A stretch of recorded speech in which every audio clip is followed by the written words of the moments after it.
নারীর সাথে কেউ যদি কথা বলে সেও চোখের জিনা করে। নারীকে যদি কেউ হাত দিয়ে ধরে স্পর্শ করে সে হাতের জিনা। কথা বললে জবানের জিনা।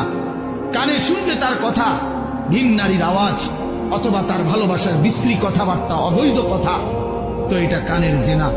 তার সাথে পায়ে হেঁটে এগিয়ে গেলে পায়ের জেনা। অন্তর দিয়ে কল্পনা করলে নারীকে নিয়ে অন্তরের জেনা। আর লজ্জাস্থান দিয়ে জেনা করলে সেটাও জেনা। আল্লাহর কসম নবী বলছে সবটাই জেনা।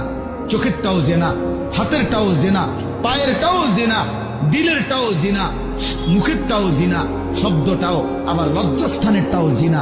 অতএব যে কোনো স্বামী স্ত্রীর সম্পর্ক ব্যতীত ভিন নারী, ছবি হোক বাস্তবে হোক, নারীর সাথে যার সম্পর্ক, আল্লাহর কসম, রব্বে কাবার কসম, সে ব্যভিচারী, লম্পট, দুশ্চরিত্র, জেনাকার।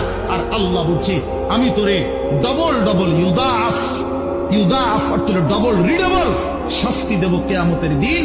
ওয়াখলুদ ফীহি মুহানা, এবং আল্লাহ বলে তারে বেইজ্জতি কইরা, লাঞ্ছিত কইরা চিরস্থায়ী জাহান্নামে ফেলে দেব।